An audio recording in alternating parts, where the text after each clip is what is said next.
فيلم النهارده في غاية الروعة.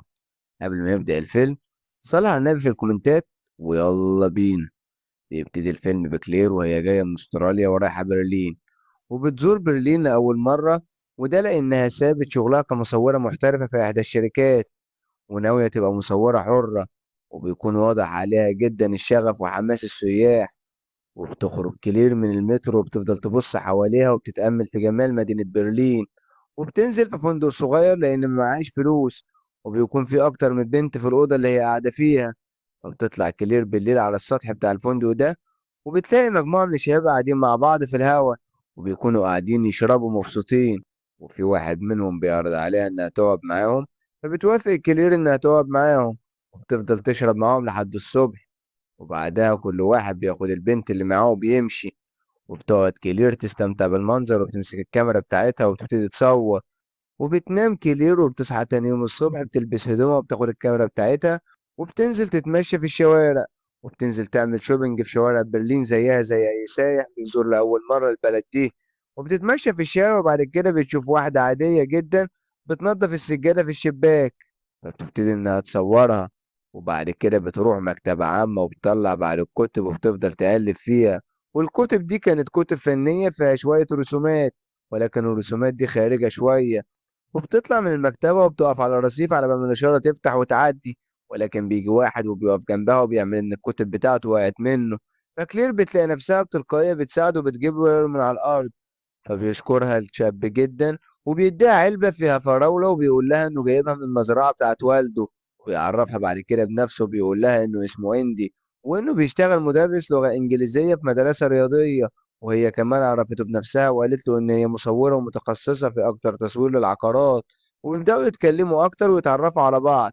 وبعدها بيمشوا شوية مع بعض، وكلير بيجي لها تليفون من والدتها ولكنها ما بتردش، وبتقول له إن مامتها بتقلق عليها جدا. فبيسألها إن كانت والدتها عارفة إنها هنا ولا لأ، فبتقول له إنها عارفة إنها هنا. فبيسألها إيه اللي جابك برلين، فبتقول له إنها كانت مصورة لشركة عقارات ولكن زهقت، فقررت إن هي تغير وتقدم استقالتها وتسيب البلد وتشوف أماكن جديدة. وبعد شوية كلام كتير كلير بتكلمه عن نفسها، فبتسأله أنت شايفني إزاي، فبيقول لها إن أنا شايفك شجاعة. فبتبتسم كليل لأن الوصف ده عجبها. وخلصوا خروجتهم اللطيفة وبعد كده بيوصلها إندي في آخر اليوم، وبتكون كلير بدأت تعجب بإندي وبتكون حابة إنهم يقضوا وقت أكتر مع بعض، فبتطلب منه كلير إنهم يقعدوا مع بعض، ولكن إندي بيقول لها إنه وراه مشوار مهم، فبتحس جدا بالإحراج، ولكن بتقرر إنها تطلب منه تاني. وقالت له كمان إنها هتسافر بكرة لمدينة تانية وهتسيب برلين. فبدأ إندي إنه يقرب منها ويلمس بإيديه شعرها، وهي ابتدت تتجاوب معاه، ولكن فجأة بيسيبها إندي وبيقول لها إنه هو آسف على اللي بيعمله. فبتنزل كلير وهي محرجة من العربية، وإندي مش بيبص لها. وبتطلع كلير على أوضتها وبتبدأ تتفرج على الصور اللي صورتها، وبيكون منهم صور لإندي، وبتفضل كلير تزوم على الصورة بتاعته وبيبان إنها بدأت تعجب بيه فعلا. وبتنزل كلير تاني يوم لنفس المكان اللي اتقابلت فيه هي وإندي عند الإشارة، وكأنها بتدور عليه وسط الناس. ولما مش بتلاقيه بتقرر إنها تروح المكتبة علشان تدور على أي كتاب تقراه، ولكن بتتفاجئ بإندي قاعد جوه المكتبة وقدامه نفس الكتاب اللي هي كانت بتقراه امبارح. فبتقرب منه كلير وبيكون إندي عامل نفسه مركز في الكتاب اللي في إيده، وبيتفاجئ إن هي مسافرتش طبعا، ولكنه بيفرح. وبعدين بياخدها إندي وبيروحوا يقعدوا على الكافيه، وبيلمح إندي سلسلة فيها دبلة دهب على رقبة كلير، وبيسألها هي الدبلة دي إذا كانت من واحد تعرفه. بترد عليه كلير وبتقوله لا دي بتاعت ماما. وبيفضلوا يتكلموا، بعدها إند بيقرر إنه ياخدها على البيت بتاعه بالعربية. ولما بيوصلوا للمكان بتحس كلير إن المكان ده مهجور، وبيكون في منطقة فقيرة جدا وجوه حارة، وحتى المبنى اللي هو ساكن فيه الباب بتاعه بايظ، والجدران كلها والدهانات بتاعتها بايظة. وبيطلعوا الشقة وبيقدم إندي مشروب لكلير، وبيقضوا الليلة دي كاملة سوا مع بعض. وبيروح إندي تاني يوم شغله الصبح اللي هو المدرسة اللي هو شغال فيها، وبيسيب كلير لوحدها في الشقة. ولما بتصحى كلير بتكتشف إن باب الشقة مقفول عليها من بره ومفيش مفاتيح معاها، وبتتفاجئ كمان إن في أوضة في الشقة دي مقفولة بالمفتاح. وبدأت كلير تدور على المفتاح ولكنها مش بتلاقيه، فبتحاول كلير تستجمع كل قوتها وبتقول لنفسها إن هي أكيد مش محبوسة يعني، وإن هو اللي نسي يسيب لها المفتاح مش أكتر. وبتفضل قاعدة على الكرسي مستنياه، وبيرجع إندي من شغله وبيفتح باب شقته، وبيلاقي كلير واقفة في المطبخ. فبتسأله كلير ليه ما سابلهاش المفتاح. فبيقول لها أنا آسف إنه نسيته في جيبي. فبتكرر كلير السؤال مرة تانية وبتقول له هو أنت حابسني هنا؟ فبيجاوب عليها إندي وهو بيضحك معاها وبيقول لها علشان ما تهربيش مني. وبيجي اليوم التاني وبيستعد إندي علشان يروح لشغله. فكلير قالت استنى سيب لي المفتاح. فبيقول لها المفتاح اهو وبيوريها المفتاح. وبيمشي اندي وبتقوم كلير تاكل تفاحة من المطبخ. بس بتلاحظ ان السلسلة اللي هي كانت لابساها مش موجودة. فبتدخل كلير الحمام وبتبص في المراية وبتلاقي مكتوب على كتفها انت ملكي. فبتاخد المفتاح اللي سابه وبتروح تفتح الباب. ولكن بتلاقي الباب ما بيفتحش. فبتحاول انها تفتح الشباك ولكن الشباك برضه ما بيفتحش. فبتجري على شنطتها وبتطلع الشحن عشان تشحن موبايلها. ولكنها بتكتشف ان موبايلها متشال منه الشريحة بتاعة الاتصال. فبتمسك الكرسي وبتحاول تكسر الشباك. فبتلاقي ان الشباك ده طبقتين، طبقة عادية وطبقة مصفحة، وان الشباك ده ما بيتكسرش. واخيرا بتحس كلير ان هي اتخطفت وان باب الشقة ده مش هيتفتح تاني. وبيرجع اند البيت وبيلاقيها مستنية على الباب. فبتقوله انها هتنزل تجيب حاجة وترجع. ولكن اند بيقفل الباب وما بيردش عليها. وبتسأله كلير انت بتعمل معايا كده ليه وليه حابسني؟ فبيرد عليها اند بمنتهى البرود وبيقول لها انت اللي اخترت ما تسافريش وتفضلي معايا. وبعدين انت قلت لي وانت في حضني انك نفسك تفضلي معايا على طول. فبتبتدي كلير تتعصب وبتضرب اندي. وهو كل اللي بيعمله انها بيقاومها بدون عنف. وتاني يوم بيروح اندي لوالده وبيحكي له على كلير. ولما بيرجع اندي البيت بيفك الحبل اللي كان رابط بيه كلير. وبيقول لها ان انا كلمت والدي عليكي وكان جايب لها مع هدية. والهدية دي كانت عبارة عن لعبة بازل وقلب مكتوب عليه بحبك بالألماني. ولكن كلير بتتجاهله وبتتعامل معاه إنه مريض نفسي. وتاني يوم بيروح إندي شغله كالعادة. وفي حين إن كلير بتفضل تدور على أي حاجة تتعبها بالشقة. وبتلاقي مفك موجود تحت الكنبة اللي في الصالة. وبتحاول إنها تفتح الباب ولكنها برضه بتفشل. وبيرجع إندي البيت وبيلاقي كلير قاعدة بتلعب بلعبة البازل وبتضحك في وشه. فبيحس إندي إن كلير بقت متأقلمة خلاص مع وضعها الجديد. وبيقعد إندي معاها وبيبدأ يلعب معاها بالبازل. وبيستغل كلير الفرصة وبتضربه بالمفك في إيديه.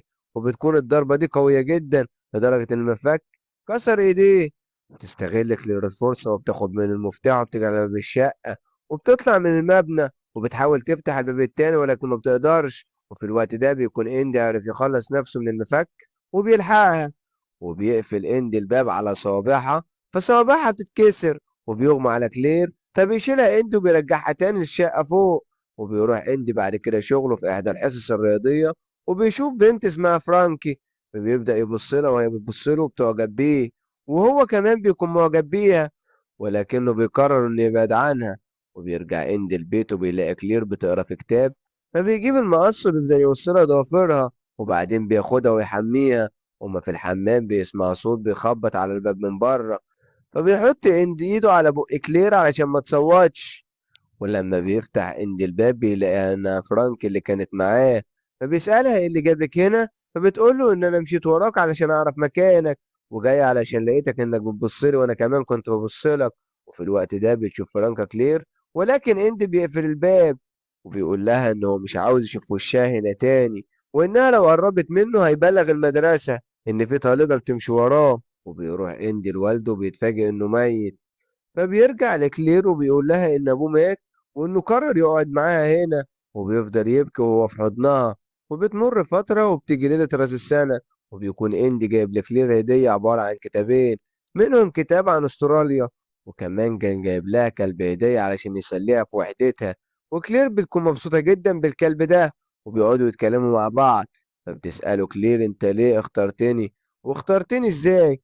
بيقول لها إندي ان انا لقيتك ماشية في الشارع لوحدك ولفت نظري لما صورت الست اللي بتنضف السجادة. فبتسأله كلير عن البنت اللي كان يعرفها قبلها واللي كانت موجودة هنا. ولكنه بيرد عليها وبيقول لها إن ما كانش فيه أي حد قبلها وإنها ما تتكلمش في الموضوع ده تاني. وبعدها بيقرر إندو إنه يخرج كلير. ولكن في نفس الوقت بيكون واخد الاحتياطات اللازمة أحسن تهرب منه. وبيروح الغابة ما بيكونش فيها أي حد. وبتبقى الغابة متغطية معظمها بالتلج. ولكن من حسن حظ كلير بيكون في ولد صغير بيعيط وبيطلب المساعدة. فبيروح إند علشان يشوف الولد اللي متعور.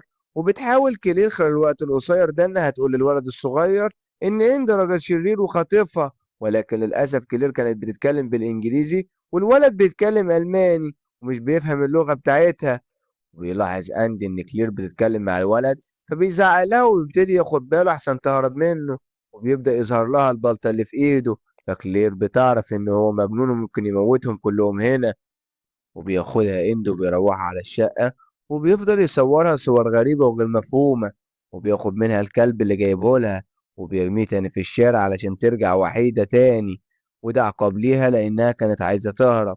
وبعد فترة بيكون إندي معزوم على حفلة ومش في البيت، فبتستغل كلير عدم وجوده، وبتعرف أخيرا إنها تفتح باب الأوضة المقفولة، وبتلاقي جواها بقت كرسي جلد أسود وألبوم لصور بنات متصورة بنفس الوضعيات اللي كان بيصورها بها إندي. وبتطلع كلير من الأوضة وبتبص من الشباك، وبتتفاجئ إن في راجل في اليمة التانية، فبتصوت كلير وبتعلي صوتها علشان يسمعها ولكن مش بيسمعها. فبتروح تجيب كشاف وبتبدأ تنوره لحد ما بيشوفها، والراجل ده بيجي وبيحاول يفتح لها الباب، ولكن بيلحقوا إندي وبيجيب حديدة كان حاططها فوق الباب وبيضربوا بيها، وبيقع الراجل ده على الأرض، وبيكمل على إندي لحد ما بيموت، وبياخد جثته وبيحطها في صندوق الزبالة، وبيجبر كلير إنها تساعده إنهم يتخلصوا من الجثة، وده لأن هي السبب في كده. وبيرموا الجثة فعلا في الزبالة وبيولعوا فيه، ويبص إندي لكلير وهو غضبان وكأنه بيلومها على اللي حصل ده. وبس كده يا سيدي، وبينتهي الفيلم لحد هنا. لو عجبك الفيلم لايك واشتراك، ولنا حابين نلخص فيلم ايه الفيديو اللي جاي. الحلقة دي اتكتبت من مامة نيلي واتسجلت واتمنتجت من والد نيلي. سلام.